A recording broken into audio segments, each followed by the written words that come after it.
Bonjour,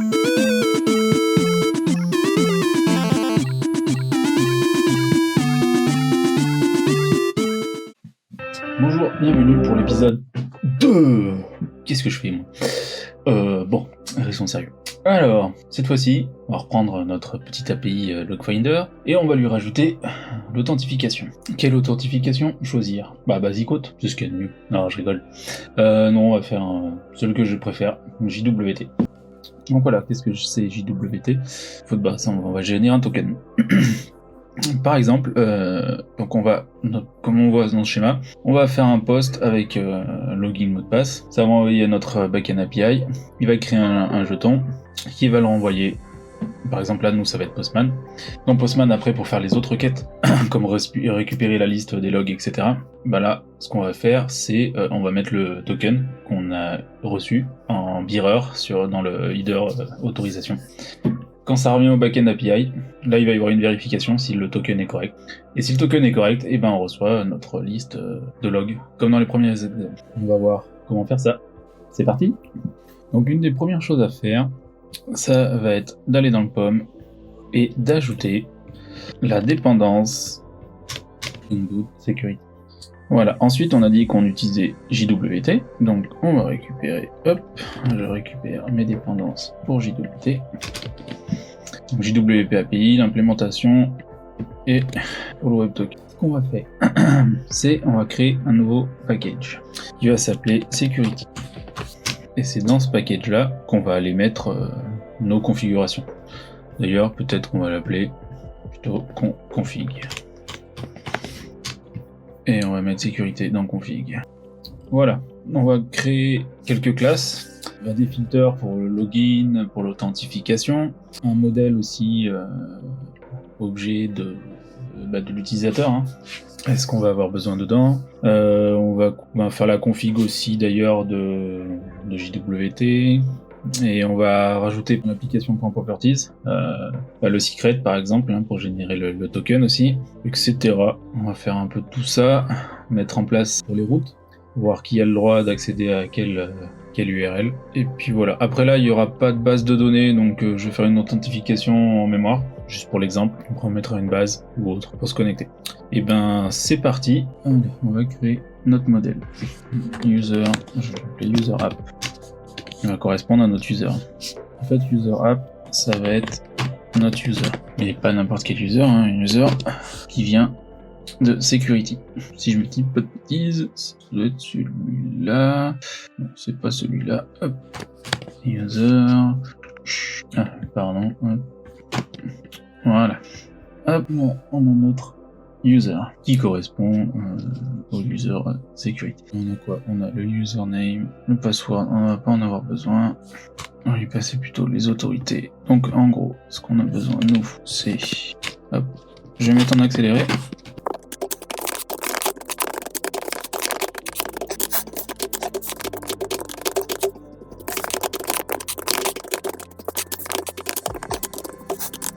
Voilà. Normalement, on a tout qui correspond à notre modèle. Ça va être notre user qu'on va appeler. Ensuite, alors, dans Security, on va voir plusieurs choses. Par où commencer? Déjà, on va voir un service. On va avoir des filtres. Donc, on va aller créer tout ça. Déjà, au niveau des packages. Donc, on va avoir des filters. Et on va avoir aussi des services. Hop. Je pense qu'on est pas mal. Hop. JWT config. On va étendre tout ce qui est sécurité Spring Boot. Donc là, le configure security configure adapteur. Voilà. On va mettre par défaut. Tac. Security filter chain et HTTP. Security, tac. Comme ça, notre JWT config, c'est un security configure. Dedans, on va mettre nos petites variables pour éviter de les rappeler. Hein. Donc là, ça va être le auth header par exemple. C'est ce qu'on va mettre. Voilà. On va avoir besoin aussi du mot bearer aussi. Après, c'est pas obligé, mais vu qu'on veut le répéter, on va faire faire ça un peu barbare, mais bon, voilà, et le token. Hop. On va avoir besoin d'une URL. Donc ça, c'est l'URL qui va du login en fait. Et ensuite, authentification manager et le contexte.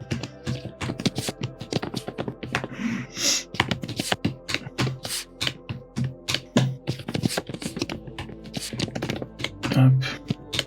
Et on va mettre un constructeur. Du coup, on va appeler tout ça. Je vais mettre aussi un accéléré parce qu'il y en a pour un petit moment. Donc voilà. Donc là, dans notre configure, qui vient d'ici, il va falloir qu'on appelle notre filter, JWT pour le login en gros, et après ajouter filtre sur ces URL. On va les créer, le JWT login filter. Dans filter, hop, JWT login filter. Et lui, on va lui dire que c'est aussi un composant de sécurité. Donc là, c'est l'authentification processing filter. Hop, voilà. Et c'est parti. Je vais mettre en accéléré aussi.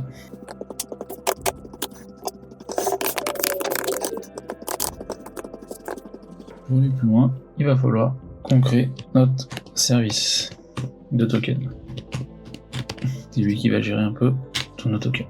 Première chose à faire, c'est lui dire que c'est un service. Dire à Spring Boot que c'est un service. Avec un grand S, ça sera mieux. Hop, y arriver. Hop.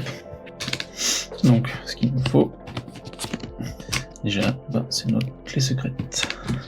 Ensuite, il nous faut une validité du token. In second. Ok. Hop. Il y a toujours une validité sur un token. Hein. Au bout d'un moment, il faut le régénérer ou le refresh. Et c'est là qu'on va aller init un peu le service. Donc, déjà, il faut qu'on récupère la secret key. On va utiliser HMAC. C'est websec. Voilà pourquoi on a importé JSON Security. Hop, donc là c'est HMAC. Donc là, décode. Hop. Des 64.decode. Et là, ça va être notre secret key. Qui elle va être dans. On va la mettre ici. Donc là, il faut qu'on aille dans les properties et il faut qu'on mette notre secret. Donc je vais copier-coller, hein, vous mettez ce que vous voulez, je mets secret 40 fois. Et voilà. Donc ça, on va l'appeler dans notre token service. Hop. Et là, c'est. Hop. Et normalement, voilà. Là, on aura notre secret key. Là, on va mettre la validité. Enfin, un peu en mode barbare, on pourrait mettre ça aussi dans l'application properties, hein, mais on va faire ça un peu barbare parce que le temps tourne. Allez, fois les secondes. Hop. On a ce qu'il faut. Et bien sûr, allez, on va utiliser un petit truc Spring Boot. Post-construct. Tac, ça se fait avant le constructeur. En gros, hop. Donc maintenant, on a ça. Ce qu'il faut qu'on fasse, ça va être créer les tokens. Récupérer une authentification, vérifier si cette personne est bien autorisée, tout ça, est bien dans les autorités qu'il faut, est-ce qu'elle a bien le droit d'y aller. Après, on va vérifier la validation des tokens, enfin du token, hein. On va voir s'il est toujours bon. Et on va faire le refresh, hein, il est plus valide ou pour voir si c'est toujours bon. Allez, créer ça rapidement. Allez, à tout de suite.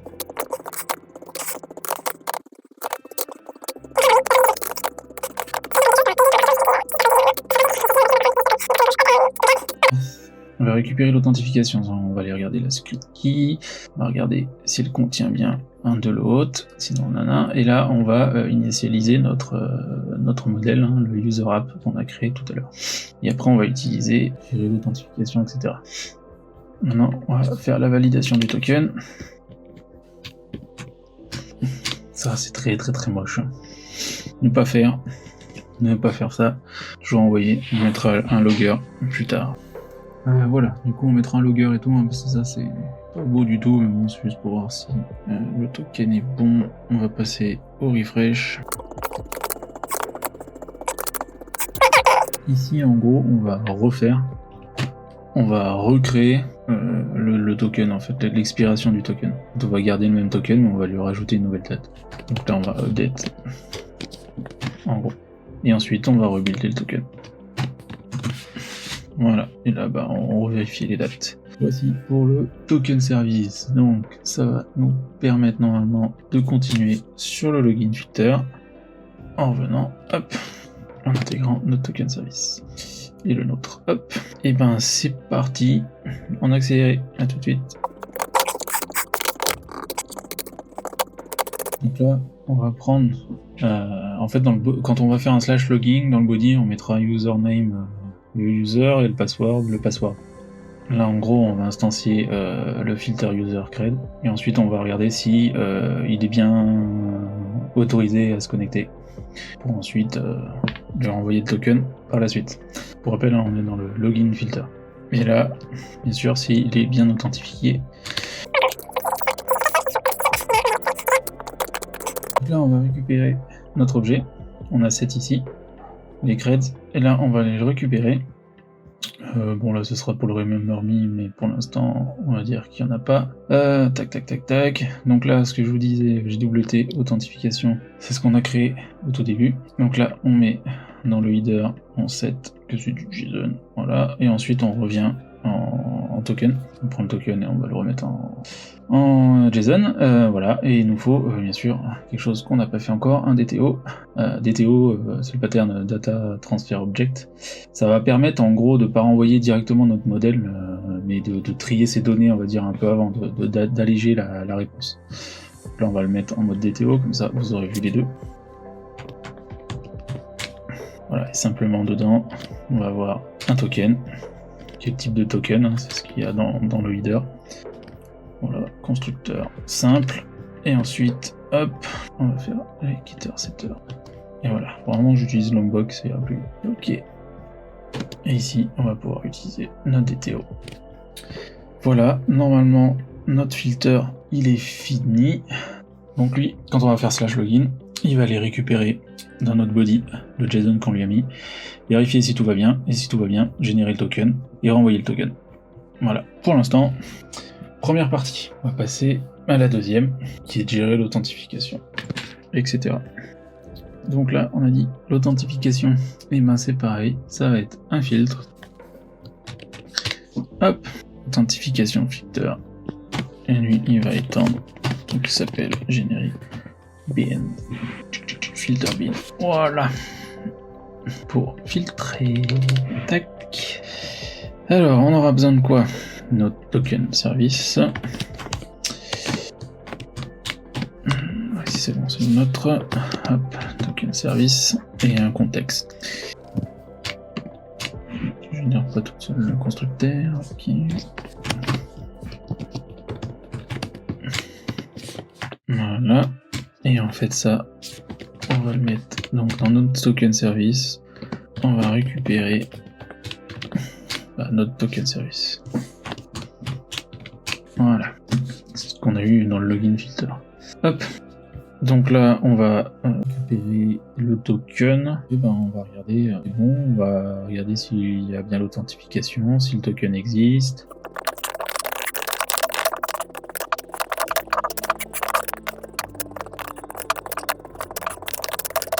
Donc là, on va aller en gros résoudre le token, regarder s'il existe, s'il commence bien par le bearer, et en fait on va enlever le mot bearer et on va récupérer le token qui est derrière. Parce qu'en gros, ça se présente de cette façon, bearer, et ensuite le token. Donc, du coup, on va enlever ça, et on va récupérer que le token. Ensuite, une fois ici, si le token est valide, dans notre service, après on utilise l'authentification, ce qu'on avait fait tout à l'heure. Ensuite là, on va aller sauvegarder en fait dans Spring Security. On va faire un petit refresh et en gros, on va mettre dans le header le nouveau token. Voilà pour ça. Maintenant, on va passer au security configurateur de Spring Boot. On va aller dire quel endpoint etc. est autorisé, enfin a besoin d'autorisation.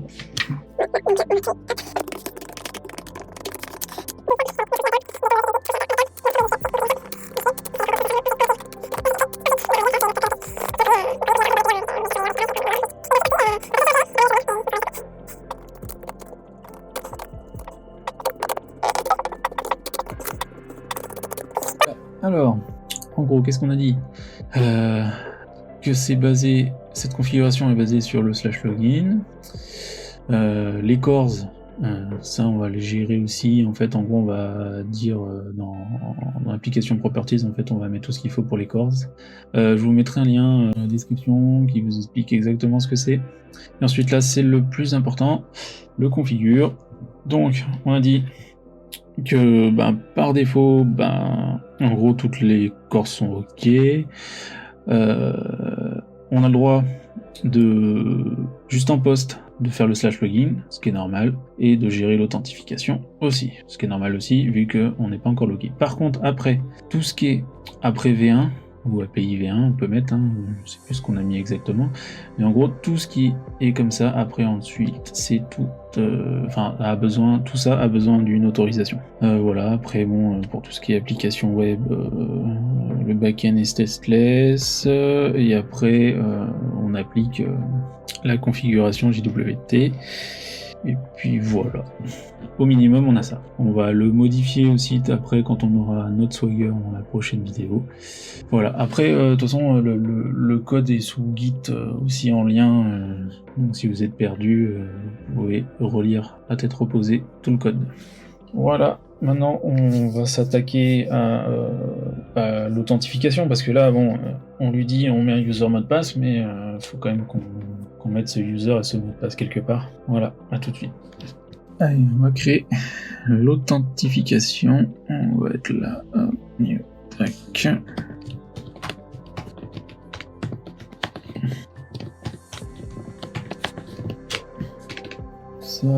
Ça va être comme l'autre qu'on a fait.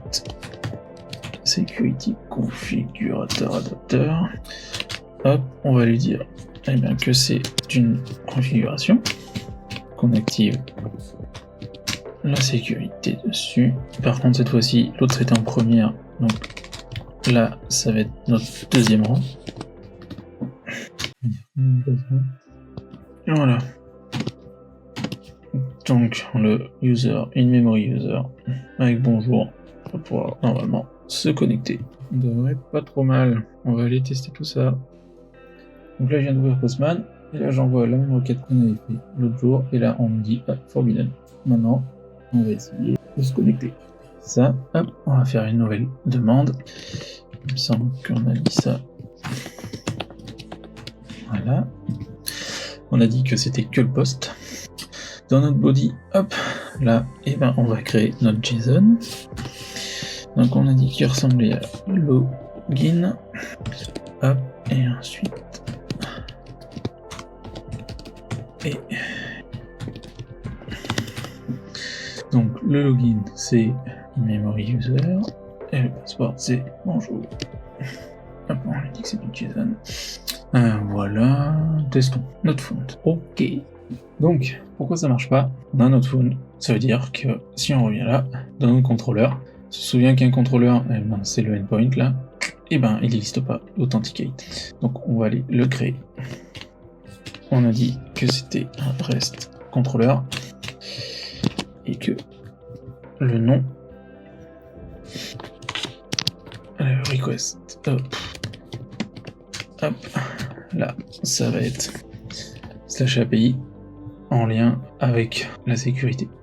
Allez, je passe en accéléré. Hop. On va relancer le serveur et on va essayer de retester tout de suite. Hop, ça y est, on a notre token. Donc on va récupérer ce token là, aller ici, regardez les logs. Donc quand on appuie ici, forbidden, là dans autorisation, on va mettre bearer, on met le token, on envoie, et il nous dit forbidden. Allons voir pourquoi. Donc, ce qui manquait, c'est que on avait commencé à faire le configure adapteur pour JWT, mais j'avais pas complété vu qu'il nous manquait les classes, donc il faut bien mettre dans le configure du coup notre filtre, voilà, ajouter le filtre, et puis mettre l'authentification avant, et là, ça fonctionne, hop, donc on génère le token, une fois on met dans Bearer Token notre token, et là on a notre liste des logs. Si par exemple on voulait aller sur cette log liker, j'appuie dessus, je suis en Forbidden, je mets une autorisation Bearer Token, hop, j'envoie, tac, j'ai bien les infos. Voilà, donc ce qu'on vient de faire, c'était de sécuriser notre API avec un token JWT. Donc il y a un peu du code partout, voilà, mais bon, j'ai essayé de faire au plus simple, désolé s'il y avait manque d'informations. Bien sûr, là, elle n'est pas totalement sécurisée, vu qu'on a mis in-memory user, pas très bon, donc là, il faudrait se connecter à une base de données ou autre, un LDAP, etc. Il suffit juste de recréer une authentification contrôleur, et gérer l'ordre comme on a fait. Voilà, vous pouvez regarder en lien le Git pour voir un peu à tête reposée tout le code, mais maintenant que ça c'est fait, on peut créer d'autres contrôleurs, d'autres endpoints de notre API, et il y aura toujours une authentification à faire, elle sera toujours protégée par ce token. Voilà pour cette première partie. La suite, ça va être de générer un Swagger pour qu'on puisse utiliser, la mettre en service, pour qu'on puisse voir tous les endpoints qu'il y a, etc. Donc on va l'utiliser et faire une application qui va consommer cette API. Je ne sais pas trop encore. Peut-être une application mobile pour aller voir ce log, une application web, etc. Voilà, je vous retrouve pour la suite. À bientôt.